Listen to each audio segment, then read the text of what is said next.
Olá, queridas irmãs, queridos irmãos, começamos mais um programa O Espírito da Letra, analisando a obra do Espírito André Luiz através da mediunidade de Francisco Cândido Xavier. Estamos caminhando no livro Mecanismos da Mediunidade e hoje, depois do capítulo 10, nós vamos para um capítulo muito legal, muito interessante. Não só interessante pelo conteúdo espírita, de revelações ligadas à nossa tarefa de pensar, de exteriorizar as ondas mentais, mas de fazer relações com objetos que nós conhecemos e que André Luiz utiliza com primor para dar um pouco da ideia do que significa o nosso poder mental. Então, mais uma vez, nós vamos dividir o capítulo 11 em duas partes. E vamos começar com aquilo que você já está acostumado, que é o resumo que eu faço. O resumo tem a finalidade de mostrar a você que aquelas coisas que parecem do outro mundo, termos estranhos, descrições quiméricas, malucas, que às vezes espantam o leitor, na verdade, são facilmente compreensíveis, desde que a gente vá buscar a informação para ilustrar aquilo. E você desmonta aquele monstro, aquele Tiranossauro Rex que você viu no começo, ele se torna um gatinho, bonitinho, macio, simpático. Porque é de verdade que André Luiz nos faz perceber. Ele ensina com coisas tão bonitas, com comparações tão atraentes, aquilo que numa primeira leitura, se você for para o texto direto, você vai ficar assustado. Parece um monstro que vai te devorar.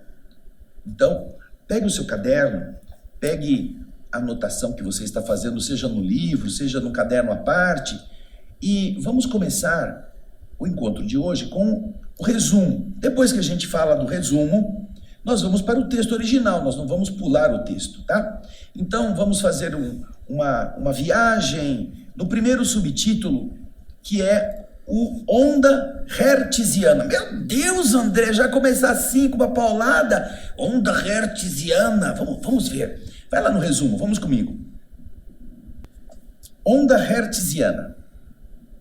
Todos os fenômenos do espírito têm como substância o pensamento, que André Luiz chama radiação mental. Radiação, uma força que se irradia.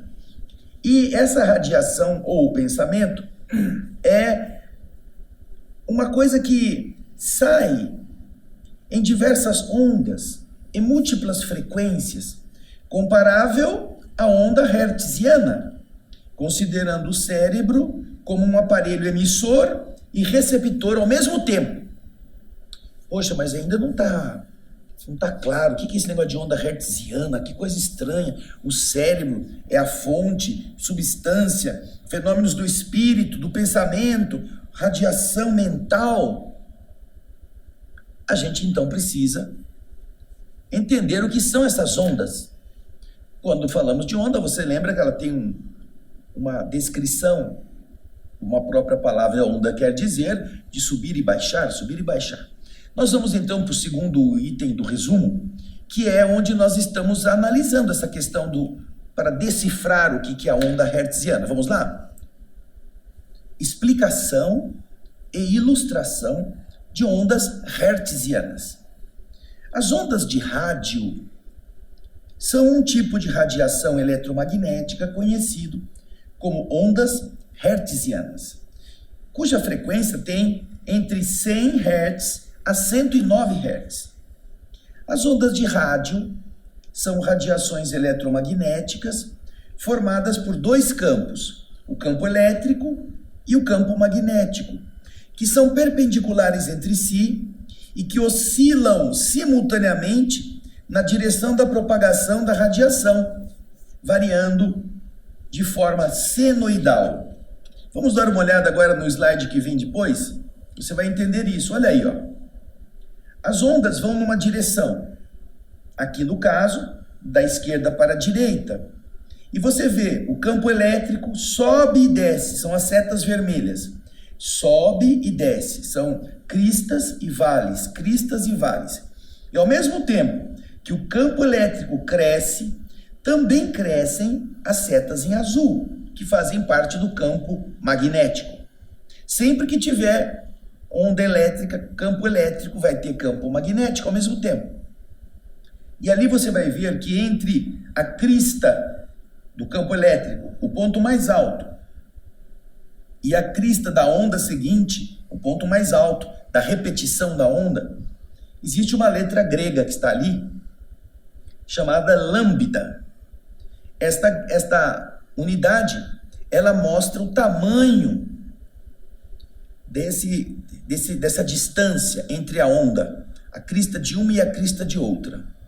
Esta é uma marcação que os cientistas desenvolveram para medir determinado tamanho, comprimento da onda. Porque essa onda vai indefinidamente, mas ela tem um período. Então esse período vai da crista superior de uma até a crista superior da seguinte, que é essa distância. E você vai ver que existem ondas com lambdas cada vez maiores ou menores, porque isso tudo vai caracterizar determinada característica, vai dar uma explicação de como elas funcionam. Então, depois de você ter visto isso, veja agora no próximo slide as ondas que você conhece. Aí embaixo, olha, temos um espectro eletromagnético. Por que eletromagnético? Porque onde tem eletricidade tem magnetismo, que indica os diversos tipos de radiações eletromagnéticas com que nós interagimos no dia a dia, no cotidiano. Olha lá à direita, raios gama. Olha como as cristas estão muito pertinhas. O lambda entre as cristas é muito pequeno. Depois tem as ondas de raio-x. Já tem o lambda um pouquinho maior. Depois, ultravioleta. Já aumenta o espaçamento entre as cristas. Depois tem a luz visível. Todas as luzes do nosso espectro visível estão dentro de um comprimento de onda específico. Depois vem o infravermelho. Olha o infravermelho, como já começa a ficar uma onda comprida entre uma crista e outra. Aí vem as micro-ondas, são ainda mais longas.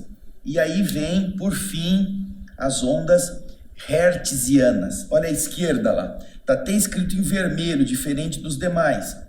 É uma onda muito comprida. A crista é, assim, muito longa. E cada uma delas tem uma característica. Você não vai fazer um raio-x num forno de micro-ondas, não é mesmo? Você vai precisar da onda adequada para fazer determinada coisa. E isto é uma das belezas da tecnologia. Então, entender que a onda hertziana é uma onda bem longa vai ajudar a gente a compreender que existem características diferentes, como nós vamos ver na explicação a seguir. Vamos lá de novo no próximo slide do resumo. O que diferencia essas ondas eletromagnéticas são os comprimentos e a frequência. A frequência é quanto ela se repete, né? O comprimento de uma onda corresponde à distância entre duas cristas ou duas depressões ou dois vales e é representado pela letra lambda.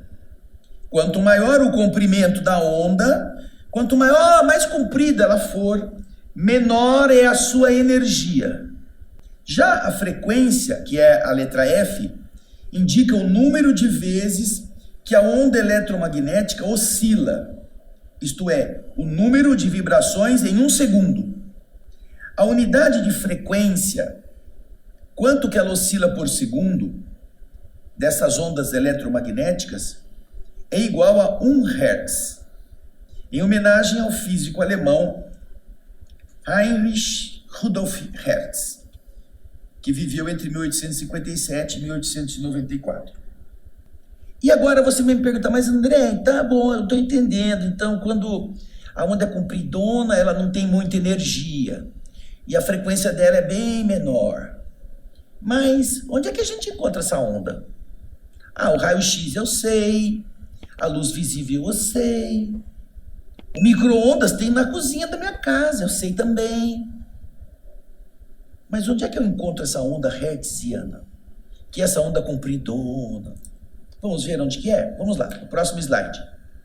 As ondas de rádio AM e FM são um tipo de radiação eletromagnética que se situa nas ondas hertzianas, que, conforme você pode ver no espectro que nós mostramos, possui baixa energia e grandes comprimentos de onda. As ondas de TV também são exemplos de ondas hertzianas, cujas frequências são menores do que 10 elevado a 0 Hz. As ondas hertzianas são transmitidas e recebidas por meio de antenas. Além das transmissões radiofônicas usadas pelo homem, esse tipo de radiação também é emitido por estrelas e nebulosas. Então essa onda hertziana está no universo como um todo e está também em certos aparelhos que nós utilizamos na Terra. São ondas muito longas e, por isso, elas chegam muito a lugares muito distantes. AM, FM, elas têm essa característica de onda hertziana. E isso permite que as estações estejam muito longe e possam ser captadas a uma distância muito maior do que as ondas curtas, essas ondinhas muito pequenininhas. Então, observemos essa característica da onda hertziana e ela vai nos ajudar a entender que tanto o rádio, FM, AM, quanto a televisão, quanto os sinais das estrelas, eles estão dentro do padrão de onda hertziana. Ok? Então, André Luiz vai nos explicar isso agora no seu livro, no primeiro subtítulo, para que nós comecemos a entender o que ele está dizendo. Mas não se assuste não, que vai ser uma viagem muito agradável. Vamos lá agora ao subtítulo Onda Hertziana do livro Mecanismos da Mediunidade. Vamos lá ver o que ele está dizendo. Aí está o livro Onda Mental, subtítulo Onda Hertziana. Hertziana porque foi a homenagem ao Hertz, que foi o cientista que as descobriu.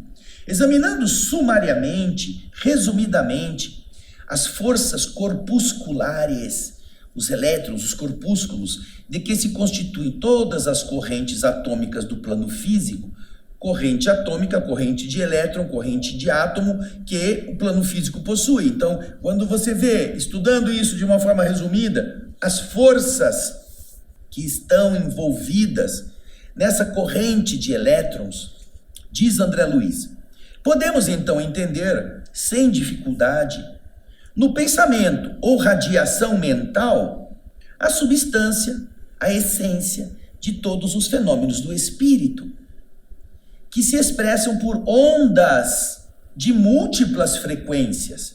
Então ele está dizendo, para um pouquinho aí, está dizendo que em nosso cérebro, nosso espírito utiliza também para comunicar-se, para receber comunicações de ondas de muitas frequências diferentes. E aí ele vai agora começar a fazer o paralelo. Diz André Luiz, olha lá, valendo-nos de ideia imperfeita, a comparação é apenas visual, mas ela não é igualzinha, plena. Valendo-nos então de uma ideia imperfeita, podemos comparar esta frequência ou este fenômeno do espírito, podemos compará-lo de início à onda hertziana, considerando o cérebro como sendo um aparelho emissor e receptor ao mesmo tempo. Oh, puxa vida, ele só falou isso. André, mas você fez 5, 6 slides para explicar? Mas é para a gente começar a entender. Porque fala de onda hertziana, você não faz ideia de o que é. Você não sabe qual aparelho que possui. Você não sabe de onde vem. Você não sabe se as estrelas emitem ondas. Que todas estas realidades corpusculares que têm elétrons, eles apresentam essa característica ondulatória.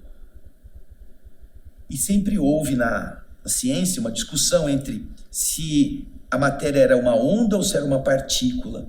né? Então, depois considerou-se uma coisa meio termo de posicionamento de partícula, ora como onda. Aí nós vamos começar a entender por que ele falou das ondas hertzianas e comparou o nosso cérebro a um aparelho emissor e receptor ao mesmo tempo. Nosso cérebro, imagina isso. Então, no subtítulo que vem a seguir, ele vai começar a falar de uma comparação mais detalhada. Pegue aí o nosso resumo e vamos dar sequência na explicação de André Luiz, que eu resumi para você entender. Eu ilustrei para você ter uma ideia. Vamos lá? Olha lá, o subtítulo é Pensamento e Televisão. Todo mundo entende que é televisão, né? Eu sei que entende. André Luiz, nesse subtítulo, ele compara o pensamento ao processo de transmissão e recepção televisivos. Todos eles utilizando as ondas hertzianas ou ondas de rádio. Para que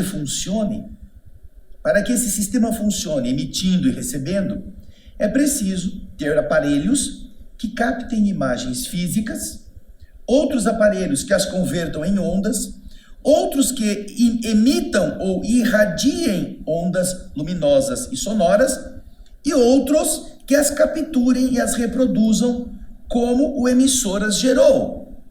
Nosso cérebro, diz André Luiz, possui todas estas funções, como o sistema televisivo do mundo. Que interessante. Olha, você está me vendo, não está me vendo?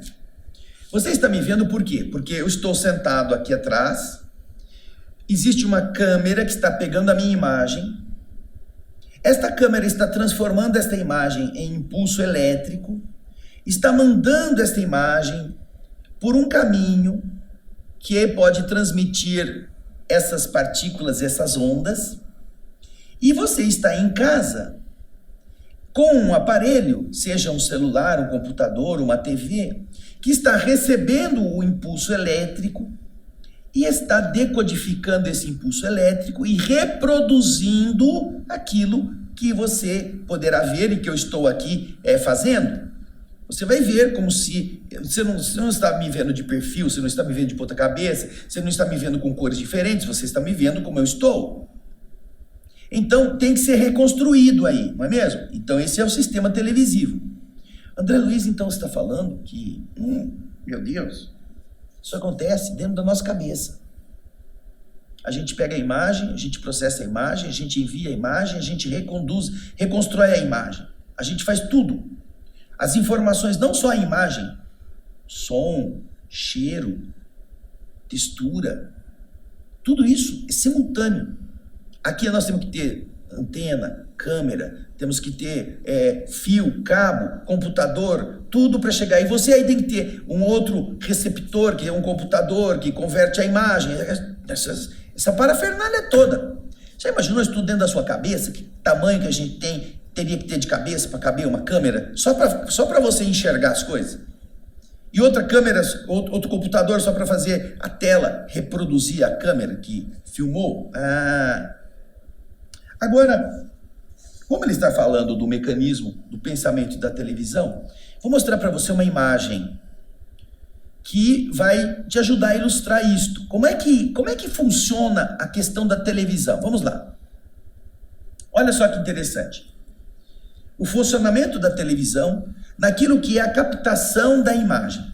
Você tem aí o aparelho chamado iconoscópio. Iconoscópio. À esquerda, você está vendo uma estrutura, um desenho, para você entender as peças. Preste atenção que há o quê? Existe um canhão de elétrons que vem de baixo, existe uma câmara que está em vácuo. Nessa câmara há um mosaico, tá vendo? Uma plaquinha em pé. Você está vendo de perfil. É um esquema isso. Um perfil onde existe um mosaico que é sensível à luz, ora mais escura, ora mais clara. Tudo isso está envolto numa estrutura que garante o vácuo E deste mosaico e daquele anel de ânodos em amarelo, saem informações elétricas, que são enviadas, como você vê, na parte de baixo, 2 fiozinhos pretinhos, que tem a parte de saída. E olha que interessante, aquele tubo compridinho que sai para baixo, assim, ele é um leitor, um escaneamento de elétrons. Então, o esquema mostra à direita, não a foto, mas o esquema. Você vê que tem uma lente. Aquela lente está captando a imagem. A imagem está sendo projetada no mosaico.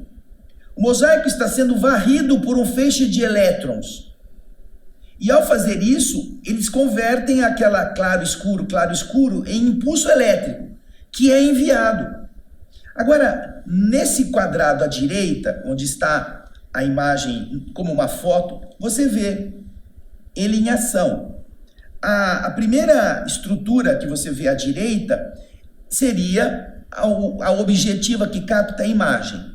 Essa imagem está fora do quadro, está sendo captada por essa bola que parece um coador, aqueles coador de você coar chá, um coadorzinho pequeno, e ela está sendo projetada lá dentro da câmara. Tem lá uma imagem de uma mocinha. Ela está sendo projetada naquilo que é o mosaico. Ao fazer isto, aquele feixe mais branco que sai daquele, como se fosse uma espada de luz assim, ele vai detectar os pontos mais claros e os mais escuros e vai converter isso em impulso elétrico, que vai sair dessa estrutura e vai ser enviada para aqueles que estão esperando receber a transmissão. Nossa, eu não sabia que a televisão funcionava assim. Nós já vimos em programas anteriores o tubo de Crookes. É um tubo que William Crookes, com ânodos e cátodos, ele conseguiu fazer o quê? Ele conseguiu demonstrar a emissão dos elétrons dentro do tubo de vácuo. Nós mostramos, inclusive, isso para você. Usando esse tubo, os pesquisadores foram desenvolvendo e chegaram à conclusão que, dependendo do tipo de mosaico, do material sensível, eles poderiam transformar a imagem que está ali em impulso elétrico. Depois que você entendeu como funciona isto, nós vamos para a continuidade do resumo. Dá uma olhadinha aí no resumo que vem a seguir. Depois que André Luiz fala sobre isso, ele explica o funcionamento do cérebro, o cérebro nosso, comparando esse funcionamento ao iconoscópio. Iconoscópio. Dentro da nossa cabeça tem um aparelhinho parecido com aquele. Aparelho que transforma imagens físicas em impulsos elétricos. Depois de produzida no iconoscópio, a imagem, transformada em impulsos elétricos de intensidades variadas, passa ao transmissor da imagem para depois ser reconstituída no aparelho receptor quase semelhante ao primeiro, que é o iconoscópio, e que nós conhecemos pelo nome de cinescópio. O primeiro é o iconoscópio e o segundo é o cinescópio, que nós conhecemos como o famoso tubo da TV, aquele tubão. Aí você falava assim: ai meu Deus, minha televisão pifou, queimou o tubo. Quando queimava o tubo da TV, você tinha que comprar outra, porque era justamente o tubo que fazia a reconstrução da imagem. Não era uma válvula, não era um fiozinho que soltou, não, o tubo pifou. O tubo era a alma da TV, porque a televisão só conseguia concretizar as imagens que eram emitidas se o tubo estivesse funcionando. Esse é o cinescópio. Então existe o iconoscópio, que faz a imagem, que capta a imagem e que a converte em impulso elétrico, e existe o cinescópio, que reconstrói a imagem, que usa princípios parecidos com o iconoscópio, só que no sentido inverso. Vamos dar uma olhadinha no próximo slide. Olha só. funcionamento da televisão, o cinescópio. Esse é o famoso tubo. Do lado esquerdo vai chegar o quê? O feixe de elétrons que foi alterado lá, com a imagem alterada, transformada em impulso elétrico.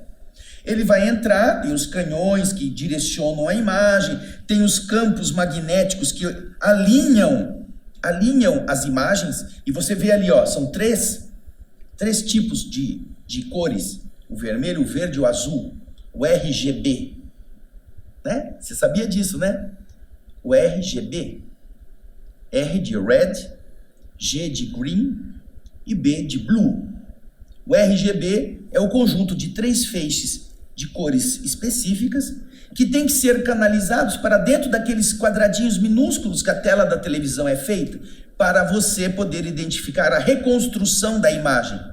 E aí você vê o tubo, a letra F, a máscara feita de uma liga de aço, a letra E, que é o feixe de elétrons, a letra G são os eletroímãs de alinhamento vertical e horizontal do feixe de elétrons.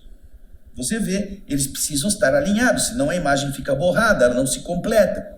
E cada feixe de elétrons tem que passar por aquele quadradinho. Fica ali, ó, e ele se organiza. Mais claro, mais escuro, mais opaco, mais brilhante. Ele reproduz isto. Então, o iconoscópio converte aquela imagem em impulso elétrico. E o cinescópio pega o impulso elétrico e reconstrói a imagem. Seu André, que coisa interessante esse negócio.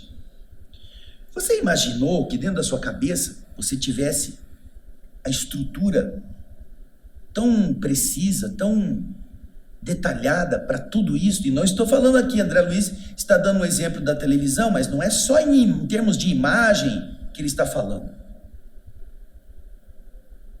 Daí a importância de você entender que o seu cérebro funciona com base em ondas.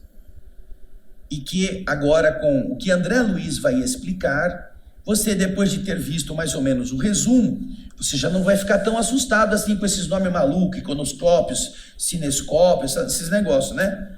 Vamos então agora ver o texto de André Luiz? Vamos lá. Pensamento e televisão.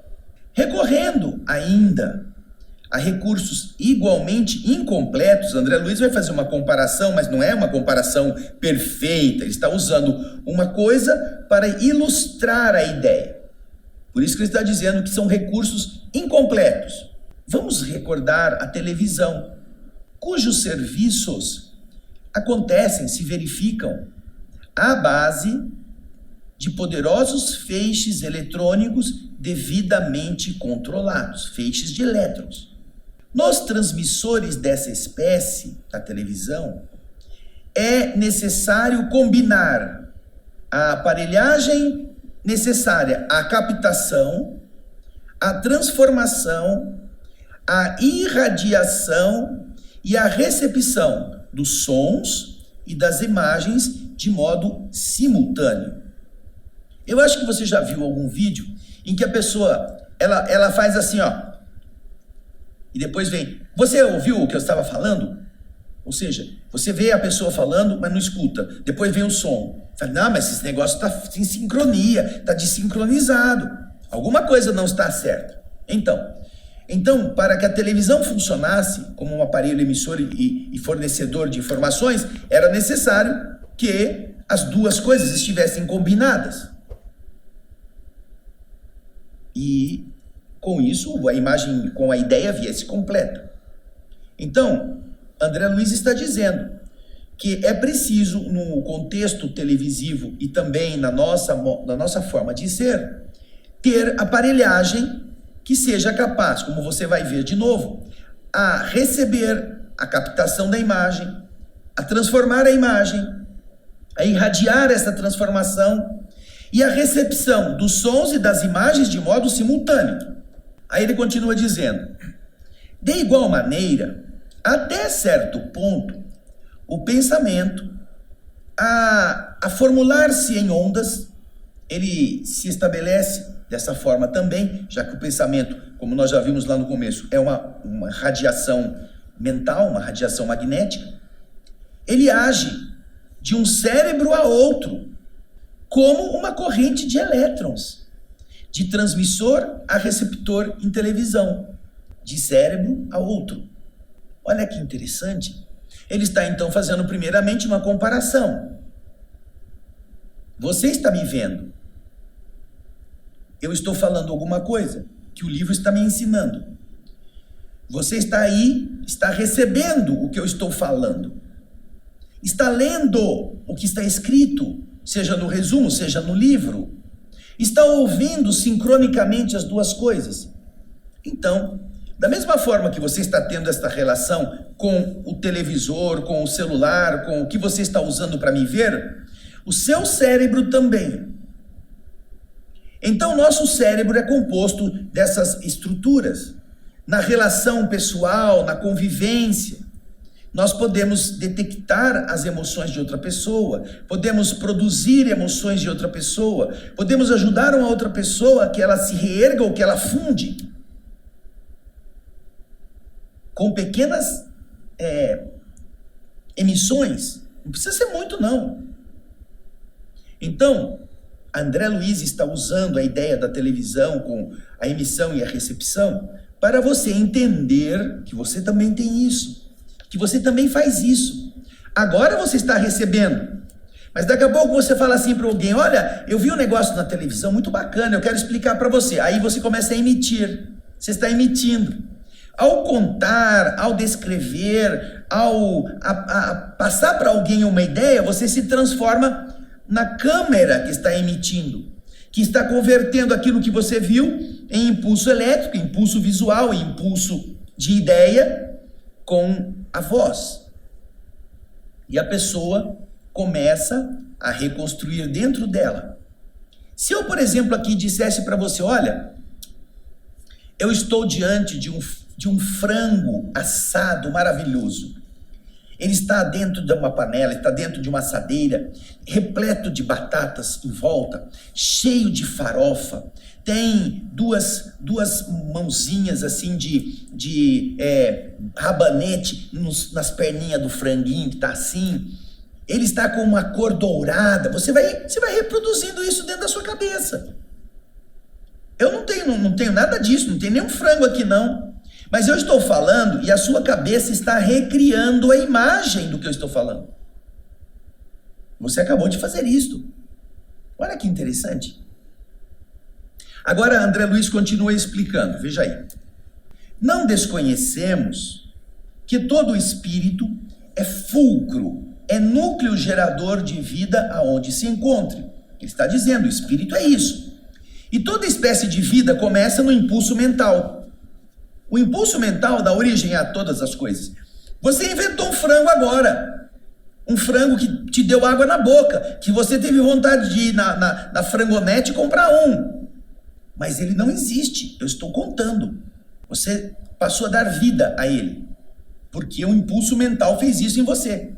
Sempre que pensamos, diz André Luiz, expressando o campo íntimo na criação da ideia, naquilo que ele chama de ideação, e na palavra, na atitude e no exemplo, criamos formas pensamento ou imagens moldes, que projetamos para fora de nós pela atmosfera psíquica que nos caracteriza a presença. Sobre todos aqueles que nos aceitem o modo de sentir e de ser, consciente ou inconscientemente, nós atuamos à maneira como se fôssemos o hipnotizador sobre o hipnotizado e verificando-se o inverso todas as vezes que nós aderimos ao modo de ser e de sentir dos outros. Neste segundo momento, estaremos sendo influenciados pelos outros, quando no primeiro momento nós somos quem influencia os outros. Então nós estamos agindo como se fôssemos hipnotizador e hipnotizados ao mesmo tempo. Aí ele vai agora explicar que essa explicação está ligada à nossa relação interpessoal.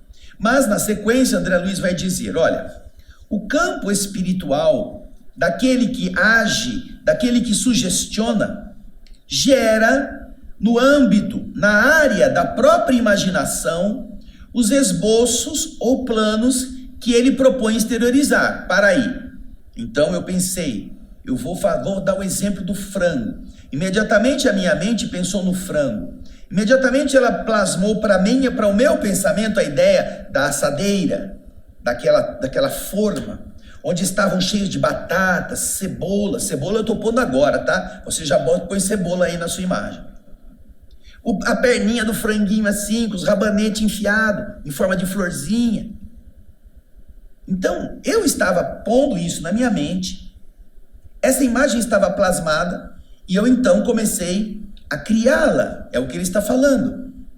A própria imaginação cria, a minha, no caso, dentro da minha mente, os esboços ou planos que eu estou propondo colocar para fora. E isto se assemelha à câmara de imagem desse transmissor vulgar que nós conhecemos como iconoscópio.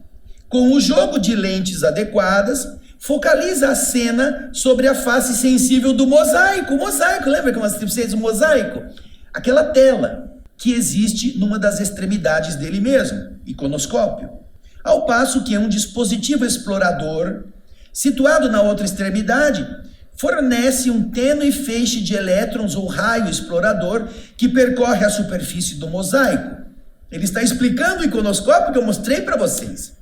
Quando o raio explorador alcança a superfície do mosaico, desprende-se do mosaico, uma corrente elétrica de potencial proporcional à luminosidade da região que está atravessando. E compreende-se que a maior ou menor luminosidade dos pontos diversos do mosaico equivale à imagem sobre ele mesmo refletida. Ao pensarmos isso, perceberemos com facilidade que as variações de intensidade da corrente fornecida pelo mosaico equivalem à transformação, à metamorfose daquela cena transformada em eletricidade. Variações que respondem pelas modificações das cores e respectivos semitons. Por isso que a televisão não é uma coisa pastosa, sem profundidade. Não, ela tem a dinâmica da proporção, daquilo que se chama de o profundo, mais próximo, tridimensionalidade.